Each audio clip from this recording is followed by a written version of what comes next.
Muy buenos días, amigos y amigas de la historia, ¿cómo están? Le damos la bienvenida a este nuevo episodio de Los Profes del Pasado. Mi nombre es Tomás y en esta ocasión no estoy acompañado de Santiago, él no pudo estar acá en la grabación, así que desde ya le mandamos un muy cálido saludo.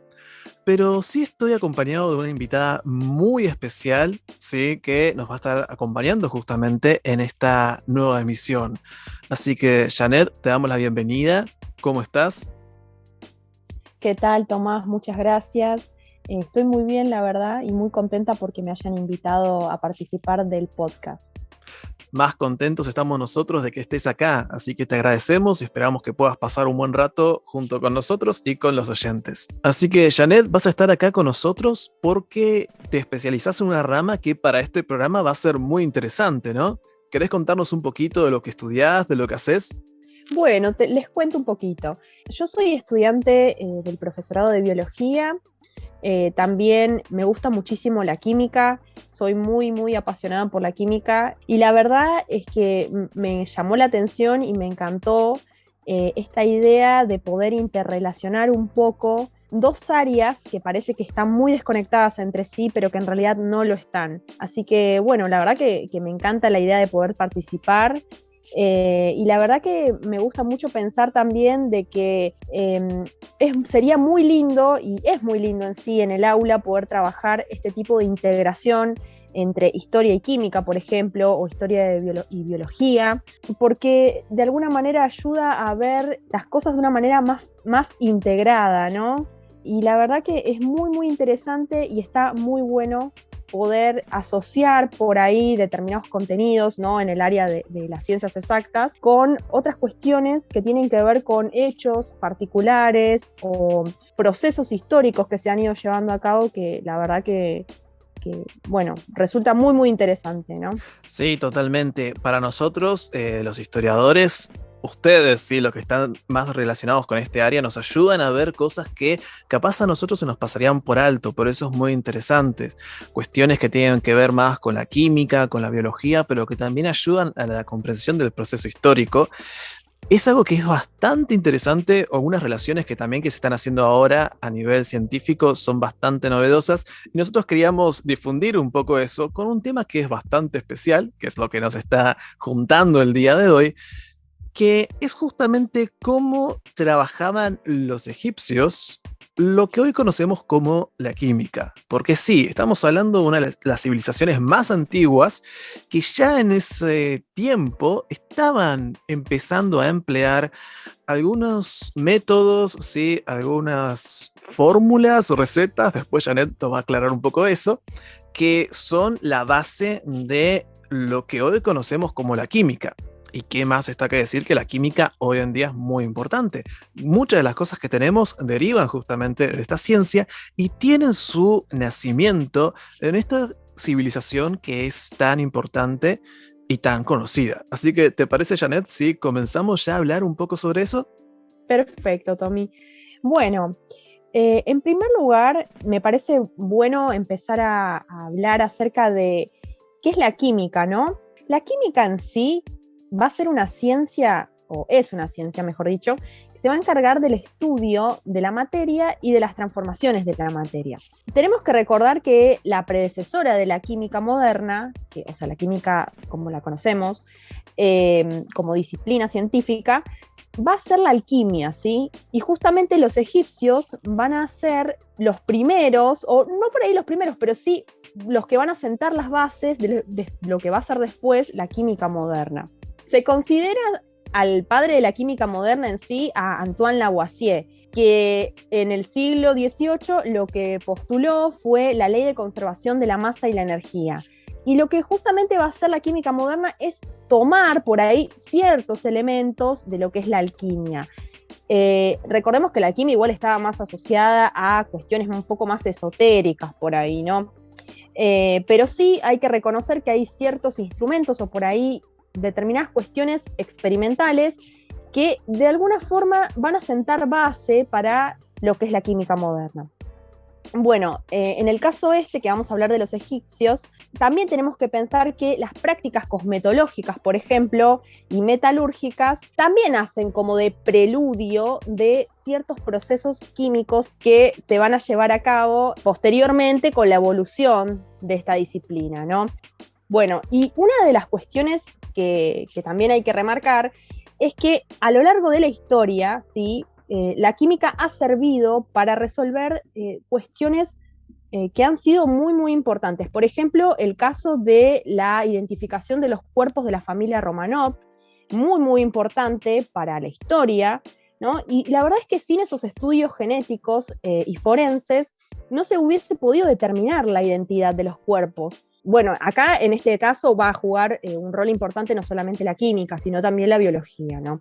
Sí, totalmente, teniendo en cuenta más que nada que en el caso, por ejemplo, de la familia Romanov, ya se encontró unos 60, 70 años después de que hubiesen sido enterrados en un bosque y que era muy difícil encontrarlos. Así que si no fuera por estas ciencias que colaboraron, no se hubiera tenido ese cierre o se hubiera terminado de comprender ese parte del proceso histórico, en este caso, Revolución Rusa. Totalmente, totalmente. Y acá vemos cómo se amalgaman distintas cuestiones que tienen que ver con áreas diferentes, pero que nos van a ayudar a una mejor comprensión de la realidad, ¿no? Sí, por eso es bastante interesante la interrelación que se pueden hacer entre disciplinas que en principio pareciera, mejor dicho, que no están tan relacionadas, pero que, como decís vos, Janet, se llegaría e incluso estaría bueno hacer estas relaciones en el aula también, ¿sí? Así que vamos a arrancar ya, vamos a meternos de lleno con el tema que nos reúne hoy. Y vamos a hablar de Egipto, esa civilización tan conocida, tan recordada, tan icónica, de la cual hoy vamos a tratar de dar una mirada diferente, no tanto en cuanto a sus procesos políticos, económicos, sino más centrado en el día a día y en el uso que se hacía sobre ciertos elementos.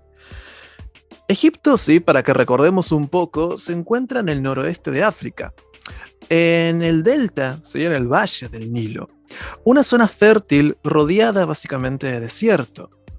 En este contexto, que pudiera parecer inhóspito, se va a desarrollar una de las civilizaciones más antiguas de la historia. Ya en el 3400 a.C., empieza la historia de esta civilización que va a durar 3000 años y 30 dinastías. Una gran cantidad de reyes y reinas van a ir pasando y se van a ir sucediendo a lo largo de diferentes momentos en diferentes contextos. Y acá vamos a encontrarnos una sociedad muy rica en cuanto a cultura, en cuanto a sus características, una sociedad que, al menos en sus primeros tiempos, vivió y creció casi en un aislacionismo completo, más allá de ciertas relaciones que establecía con otros pueblos, ya que el hecho de estar ubicado, esta civilización, este pueblo, en un entorno en el cual estaba básicamente rodeado de desierto. Como ya dijimos, va a hacer que la comunicación en un principio sea muy difícil y va a hacer que se desarrollen estas características tan notorias y tan icónicas que tiene justamente la civilización egipcia. Una sociedad con un gobierno monárquico, en donde el faraón era la autoridad absoluta y se identificaba con la deidad, y un pueblo que está dividido justamente en tres jerarquías: el faraón a la cabeza, los altos funcionarios y por debajo el pueblo. Una sociedad que, como para caracterizar un poco y entender de quiénes estamos hablando, basaba justamente su agricultura, sí, su modo de subsistencia en lo que era en los escasos recursos que obtenían del río Nilo. No vamos a entrar ahora en una caracterización más detallada, ¿sí? De lo que es Egipto, pero sí quedarnos con algunas ideas claves. Acá se desarrollaron muchas de las ideas, de los conceptos, de las semillas de las disciplinas que tenemos hoy en día. Era una sociedad con una alta riqueza cultural, religiosa y política. Se desarrollaron acá avances en la escritura, en la arquitectura, en otras ciencias. Inventaron algo tan importante como la navegación en vela, que va a ser uno de los pilares, ¿sí? Para lo que va a ser la comunicación. Y que con el paso del tiempo fueron una gran influencia para otras culturas. Griegos, romanos, veían con admiración esa zona tan única del mundo, esa civilización tan reconocible, que adquiría tantas y tantas matices que podían llegar a ser una influencia en muchos aspectos y que hoy en día todavía sigue siendo uno de los pilares de nuestra civilización. Acá es donde vamos a ir encontrando las bases de lo que hoy nos interesa a nosotros, que es la química. Y acá te quiero preguntar, Janet, ¿los egipcios conocían la química? Bueno, Tommy, la verdad es que, como habíamos mencionado antes, ¿no? La química propiamente dicha como disciplina van a ser en el siglo XVIII recién. Pero de alguna forma podemos decir que los egipcios también hacían química, ¿no? Porque, por ejemplo, los sacerdotes hacían como una serie de recetas, ¿no? Que podían responder a ciertas cuestiones que tienen que ver con, por ahí, con lo curativo, ¿sí? O también con cuestiones religiosas en sí mismo. Y aparte, sí, es muy importante destacar que los egipcios también realizaban la extracción de ciertos metales y tenían conocimiento no solamente de lo que es la extracción en sí, sino el procesamiento en el sentido de la fundición y la purificación de esos metales. También de alguna manera podemos hablar de las bases de la cosmetología en cuanto a entender que fabricaban productos que ellos se aplicaban y que tenían cierto sentido estético. Por ejemplo, utilizaban ungüentos que les servían, por dar un ejemplo, ¿no? Sí, Para cubrirse las canas. Es mira, tremendo. Y también para tratar de preservarse de las arrugas. Así que, de alguna manera, si bien no podemos decir que llevaban a cabo una ciencia, o mejor dicho, una química formal, de alguna manera sí hacían química. Así que en esta parte, la verdad, me gustaría contar un poco acerca de los desarrollos artesanales que llevaron a cabo los egipcios que están asociados a esta área, ¿sí? Vamos a hablar un poco de lo que es la metalurgia. Voy a hacer como un punteo, ¿no? La bueno, metalurgia, eh, la elaboración del vidrio, la fabricación de colorantes y tinturas, y también voy a hablar un poquito acerca de la fabricación de los cosméticos, ungüentos y también los perfumes, por supuesto, ¿no? Y bueno, por último, todo lo que tiene que ver con, bueno, maquillaje, ¿no? Un poquito también. claro, sí, sí, sí. Bueno, acá podemos ver también lo que íbamos mencionando antes, ¿no? Mucho de lo que vemos que acaba de relatar Janet de cómo se usaba en Egipto, lo reconocemos hoy en día y tiene un uso diario. Así que vamos a encontrar acá los orígenes de muchas cosas. Así que ahí no te interrumpo más, Janet, el tiempo es tuyo. Bueno, Tommy, vamos a comenzar con la metalurgia. La verdad es que los egipcios lo que hacían era llevar a cabo la explotación de distintas minas y de varios metales. Ahora, bueno, voy a pasar a explicar, sí, con un poco más de detalle, pero de forma general podemos decir de que ellos no solamente sabían dónde estaban ubicadas esas minas, precisamente, o dónde podían encontrar ciertos metales, sino que también tenían muy claras las técnicas de extracción. La verdad es que el manejo de las minas en realidad era encomendado a lo que eran los altos funcionarios y también a los hijos del faraón. Así que digamos que los detalles técnicos los manejaba un sector determinado, ¿sí? No era que todo el mundo sabía acerca de las técnicas, sino que había un sector en particular que era el que tenía acceso a ese conocimiento y generalmente lo ponía, digamos, por escrito en papiro, ¿sí? Bueno, por una parte, lo que hacían era extraer cobre y también hierro, ¿no? El cobre, por ejemplo, se trabajaba más que nada en lo que tiene que ver con la zona del desierto oriental, ¿sí? Entre el Nilo y lo que es el Mar Rojo. Y por otra parte, en cuanto al hierro, se empezó a usar a partir del 800 antes de Cristo y se dice que en realidad el hierro fue un descubrimiento asiático porque ya se conocía en Asia Menor desde antes, digamos, alrededor del 1300 antes de Cristo, por ahí. Sí, aparte hay que tener en cuenta ahí que el uso sí, de la metalurgia, sumo capaz este dato, tiene que ver con muchas cuestiones que para la época eran importantes, ¿no? Porque no solamente tenía que ver capaz a veces con un uso ornamental, que sí que existen, hay muchos registros sobre eso, sino también con un uso militar, ¿sí? Las armas de la época se usaban en base a metales, igual que otros elementos militares escudos en algunos casos, ¿sí? en algunos casos también armaduras, carruajes, así que era como que un uso bastante difundido.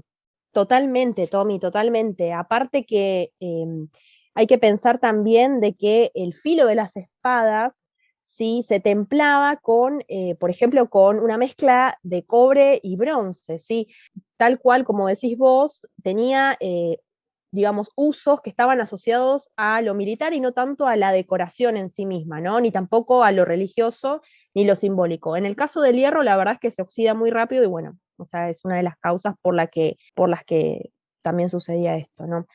Una de las herramientas de hierro más conocidas pertenece a lo que es la mampostería de la Gran Pirámide de Khufu, que data del 2900 a.C. Lo que pasó es que analizaron, ¿sí?, estas herramientas y descubrieron algo muy interesante, que no solamente estaban compuestas por hierro, sino que tenían también carbono. Por lo tanto, estamos hablando de lo que, digamos, esto sugiere de que podrían estar formadas por acero, ¿sí? O sea, el acero en sí es una aleación de lo que es el carbono con el hierro, ¿sí? Así que es muy interesante también este dato. Otro metal, sí, que se encontró en tumbas fue el plomo, y también quiero hacer mención del oro, ¿sí? Recordemos que hay una palabra egipcia que es nup, que es la palabra para denotar lo que es el oro, ¿sí? Y de ahí va a venir el nombre de Nubia. La verdad es que en Egipto había mucho oro que se importaba, y había oro que se recibía como tributo y oro que lo obtenían en las contiendas, ¿no? Pero la verdad es que los egipcios tenían minas muy productivas de oro, y esas minas estaban ubicadas en los valles del desierto del este del Nilo, ¿sí? Si vemos las tumbas y digamos, los elementos que se encuentran decorativos adentro, nos vamos a encontrar con que había un montón de reliquias, por decir así, hechas en oro, ¿no? Sí, aparte que acá ya entramos más con un uso que es, a diferencia de otros metales, el oro es mucho más ornamental, ¿sí? Cuántas estatuillas, cuántos sarcófagos, ¿sí? Se pueden encontrar ahí con un uso del oro. Y acá también entra en juego muy interesante, que justamente esto que hablábamos antes del aislacionismo de Egipto en cuanto a su posición geográfica, de que ciertos recursos no los encontraba dentro de su territorio y de acá que tuvieron actividad comercial tan importante. Está bien que después se expandió territorialmente a otras zonas, pero en un principio sí, y durante toda su historia, el tema del comercio, ya sea por el mar o ya sea por vías terrestres también en algún que otro caso, tenía una importancia bastante grande. Acá con el tema del oro lo vemos de una manera muy clara. Totalmente, Tommy, totalmente. La verdad que es muy increíble lo que sucedía con el oro, ¿no? Bueno, ahora voy a hablar de la fabricación del vidrio. La verdad es que el vidrio casi seguro fue inventado por los egipcios y no por los fenicios. Capaz que en esta discutimos o no. Y hay mucho debate ahí historiográfico sobre eso, así que podemos ahí dejarlo un poco en la duda. Ya en algún momento capaz se terminará dilucidando este aspecto. La verdad es que es muy interesante y bueno, en este punto también es muy interesante cómo confluyen, ¿no? Las distintas disciplinas. Bueno, siguiendo con el tema, se han encontrado, sí, también cántaros y ornamentos en tumbas que también estaban hechos en vidrio. Hay ciertas pinturas que se han descubierto que presentan una descripción acerca de lo que es el proceso del soplado del vidrio. La verdad que en cuanto a esto hay mucha controversia porque no se sabe muy bien el origen, ¿no? Es decir, estas pinturas generan una serie de cuestionamientos porque este proceso está asociado a otras civilizaciones por ahí, no a la civilización egipcia. Pero la verdad es que estas pinturas generan cierto debate, cierta duda al respecto del mismo. También se encontraron restos de hornos de vidrio y por lo general el vidrio en sí se usaba para crear varas, jarros e incluso joyas artificiales, ¿sí? Perlas de vidrio. Bueno, respecto a la fabricación, lo que hacían, por ejemplo, era cubrir un molde de arcilla con el vidrio y luego le sacaban la arcilla, entonces quedaba, digamos, el producto. Por otra parte, los vidrios se coloreaban y se decoraban también. Respecto a la composición de los mismos, estaban formados por óxido de sodio y óxido de calcio, con una proporción menor de óxido de calcio, ¿sí? Que la de los vidrios modernos. Bueno, ahora vamos a hablar en cuanto a lo que son los colorantes, ¿sí? Y también un poco asociado a lo que es el ropaje, o sea, la ropa, la vestimenta. La verdad que el ropaje de las momias nos da una idea acerca de las habilidades grandiosas que tenían los tejedores y también nos va a dar un poco de información acerca del teñido de las telas. Lo mismo pasa con las paredes de las tumbas y los templos que estaban pintadas, porque nos van a aportar información acerca de los pigmentos que se utilizaban para lograr esos colores en las pinturas, ¿no? En una tumba egipcia se descubrió, por ejemplo, que el rojo era en realidad hematita y uno de los amarillos estaba formado por lo que es la arcilla en combinación con el hierro, ¿sí? Por lo general, para el color verde se utilizaba malaquita y para lo que es el negro se utilizaba carbón animal, ¿sí? Bueno, ahora pasemos a hablar un poco de lo que son los perfumes y ungüentos. Por lo general lo que se hacía era obtener el aceite esencial, ¿sí? A partir de la maceración de plantas, flores, cestillas de madera, ¿sí? Que eran aromáticas, y luego ese aceite esencial se le agregaba a otros aceites o grasas, ¿sí? Los materiales, lo que se hacía era colocarlos en una pieza de tela que luego se la retorcía fuertemente hasta que hubiese salido, digamos, hasta que no quedara ninguna gota de fragancia. También de forma alternativa, lo que se hacía era hervir los aceites esenciales con agua hasta que el aceite se terminara despumando. La verdad es que los aceites que se empleaban eran, por ejemplo, el aceite de balano, que se extraía de las bellotas de mar, que son un tipo de crustáceo cirrópodo. Eh, Después también el aceite de coco, el aceite de ricino, aceite de sésamo, de almendras, de oliva, eran aceites que muy comunes y que se utilizaban muchísimo en el antiguo Egipto.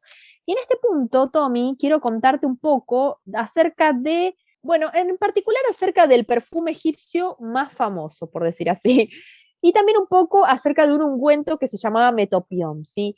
En primer lugar, en cuanto a lo del perfume, el perfume egipcio que más se usaba, el más top de la época, por decir así, se fabricaba en lo que era la ciudad de Méndez y se lo exportaba, entre comillas, a Roma.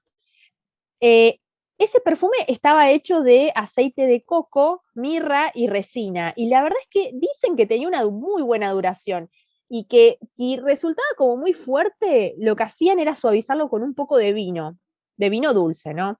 La verdad que en estos procesos, sí, de fabricación de fragancias y eso, es muy importante respetar el orden, ¿sí? Porque el último ingrediente que se agregara, o que se agrega, mejor dicho, es a veces el que imparte ese aroma como dominante, ¿no? Entonces, en este punto era muy importante que los egipcios respetaran el orden y también tenían que tener en cuenta la temperatura, ¿sí? Aunque no parezca. Creo que eso también tiene que ver mucho, ahí me gustaría acotar algo, con el tema de la gran habilidad que estaban demostrando para este punto ya los egipcios en el tema de la manipulación de estos elementos. No sé, Janet, ahí qué te parece, pero creo que esto se puede explicar mucho en el sentido de que, a ver, estamos hablando de una época que era diferente a la nuestra. Acá hay gente que, digamos, en nuestra época, en nuestro tiempo, que innova, que se dedica a estas cosas, que trabaja así para esto, pero en la época de los egipcios, sí, era una minoría, correspondía más que nada a la élite, a la parte más religiosa, la que se dedicaba un poco a esta cuestión, porque se veían sostenidas por gran parte de lo que era el pueblo llano, ¿sí? Que trabajaba en la agricultura, etcétera. Es decir, el excedente que generaba este pueblo ayudaba a alimentar a aquellas personas que no se dedicaban a generar su propio alimento. Pero igual es fascinante, y hasta acá lo que me vas contando me sorprende mucho, primero la versatilidad que tenían para aplicar en diferentes aspectos, o en diferentes ambientes algunos de los mismos elementos, porque si mal ahí no entendí, en el momento de los pigmentos, de las pinturas, se llegaban a utilizar metales también, según se ha descubierto. Y el uso, sí, también de otras técnicas como para el uso del vidrio o también para, a ver, crear perfumes, sí, que a veces uno se pasa por alto estas cuestiones en la historia. Estamos hablando de hace unos 3.000 años atrás y ya en esta época existían los perfumes, se exportaban, había todo un mercado. Es decir, el modo de vida nuestro a veces hay que extrapolarlo, sí, y pensar que, si bien con sus prácticas diferencias, obviamente, también la gente de ese punto tenía elementos que comparten con nuestra realidad muchos años después. Sí, Tommy, la verdad que es sorprendente pensarlo de esta manera y Todos es somos totalmente egipcios en el cierto. fondo. La verdad que es totalmente cierto, ¿no? Es increíble cómo elementos que por ahí para nosotros, hoy por hoy, son, uno dice, bueno, son de nuestra cultura. No, en realidad tienen bases en otras culturas de la antigüedad, ¿no? Sí, un origen muy antiguo, la verdad. Igual ahí hay que tener en cuenta también, hay última acotación que hago al respecto, que cuando hablamos de estas cosas y cuando hablamos del pueblo también y todo eso, hay que tener en cuenta algo muy, muy particular.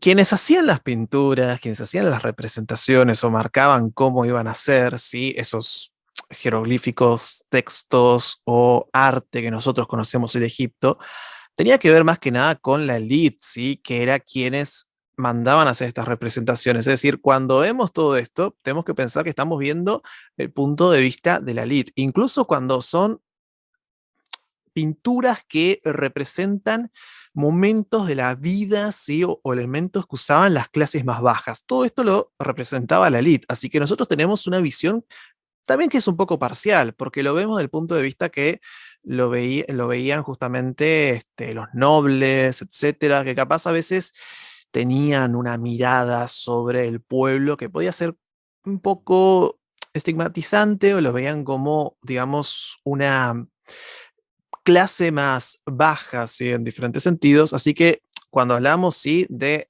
el pueblo y todo eso, hay que hacer un poco ese matiz, ¿no? Esa diferencia. Pero igualmente acá entramos con esto. Perfumes, vidrios, elementos que nosotros conocemos hoy en día, tienen su origen en estas civilizaciones que son antiguas y que han ido heredando ese conocimiento a lo largo del tiempo. Totalmente, Tommy, totalmente, porque además también, como hablábamos al principio, ¿no? Con el tema de la metalurgia, que quienes tenían acceso, digamos, a la técnica, por decir así, digamos, los que eran los guardianes de la técnica, eran aquellos grupos más acomodados, ¿no? Y quienes explotaban las minas no eran los grupos más acomodados, justamente, pero quienes tenían acceso a lo que era la técnica, sí, eran los grupos acomodados, y de hecho, el papiro de Leiden que se encontró, que cuenta un poco las recetas, se cree que era de alguien que pertenecía a un grupo acomodado, Sí, claramente. a una elite, básicamente. Exactamente. Bueno, siguiendo con el tema, vamos a hablar un poquito acerca del ungüento metopión. ¿Qué es esto? Qué nombre más raro, ¿no? Bueno, el metopión es el nombre que le daban los egipcios al gálbano, ¿sí? Que es una planta de donde se obtiene una gomorresina que tiene color gris amarillento.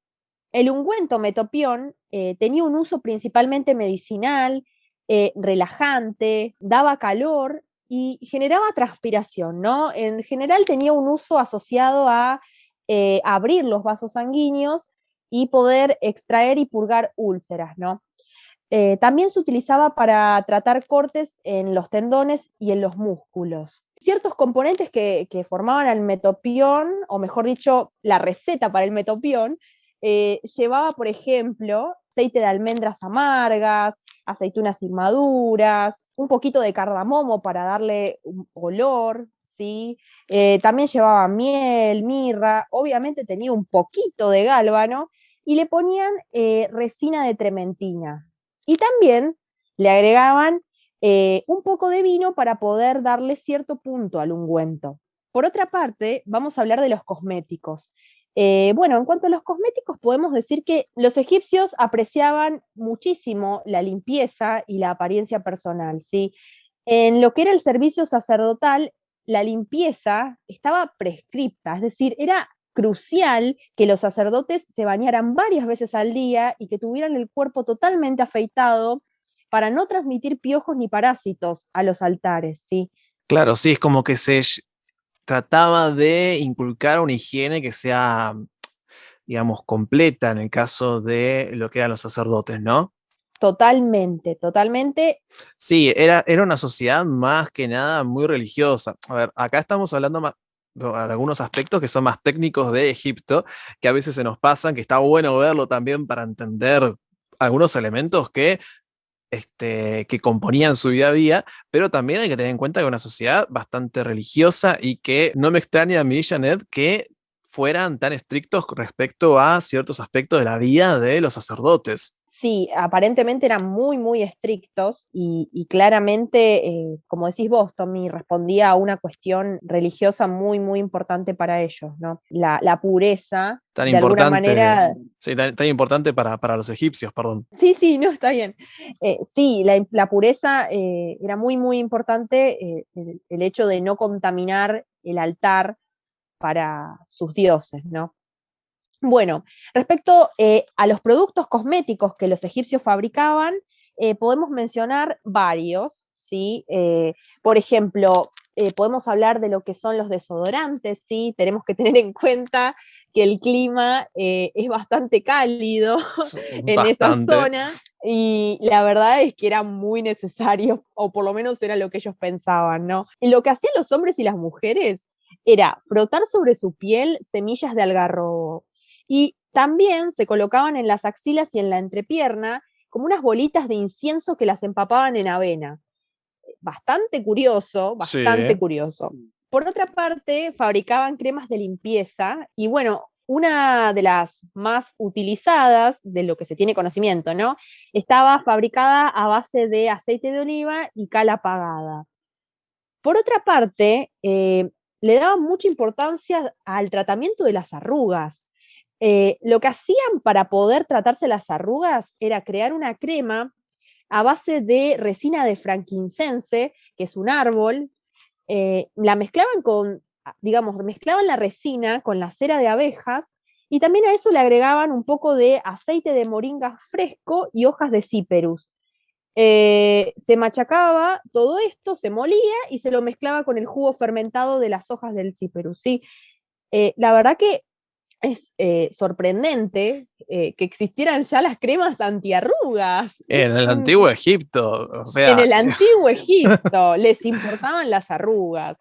Es muy, muy sorprendente. creo que resulta bastante llamativo la cantidad de elementos. Vamos a retirar un poco esto, ¿no? Pero la cantidad de elementos conocidos para nosotros que los egipcios usaban. Al menos a mí me llama la atención. Yo te voy a aclarar, soy profesor de historia, soy historiador, pero acá es donde entra también esta relación que podemos establecer con otras ramas. Estos usos tan diarios, esta cosa del día a día de los egipcios, yo no lo conocía. Seguramente también tenían otras cosas que podamos mencionar que nosotros también usáramos hoy. Obviamente a su manera, ¿no? Sí, por supuesto. Por ejemplo, para darte un ejemplo, em, para el aliento, lo que hacían era masticar ciertas hierbas aromáticas o si no se hacían gárgaras con leche. Sabemos que los egipcios, por todo lo que dijimos hasta acá, eran muy coquetos y la verdad es que son pioneros del maquillaje.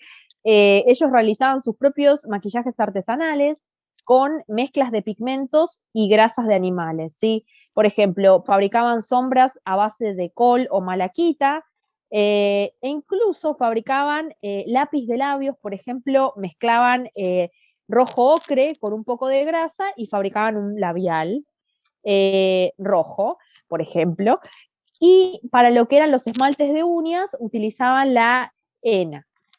Bueno, acá la verdad que tocamos bastantes temas. Yo había mucho de esto que no lo sabía, así que te agradezco, Janet, por comentarlo, porque la verdad desodorante, tintura para el pelo. En los egipcios yo no me lo imaginaba. Me conozco las dinastías, conozco los periodos, las transiciones políticas, económicas, pero de esto, la verdad que sobre eso no conocía y me pareció curioso, también importante rescatar esos aspectos del día a día sobre una civilización que es tan conocida.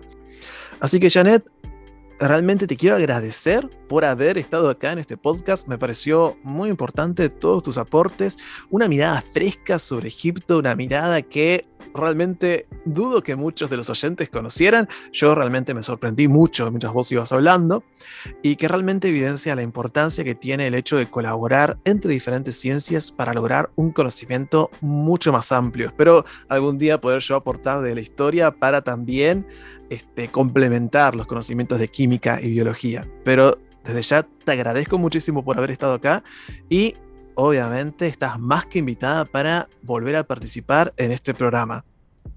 Muchas gracias, Tommy. La verdad que me encantó grabar este podcast con vos y espero que pronto podamos volver a grabar otro. Y bueno, ya veremos qué tema se podrá elegir. Muchas gracias nuevamente. Y también gracias a Santiago por el espacio. Totalmente, no nos olvidemos de Santi. Nuevamente le mandamos acá un saludo y bueno, desde acá, Janet, te saludo a vos y los saludo a todos ustedes, querida audiencia. Nos vemos en el próximo episodio. Chao.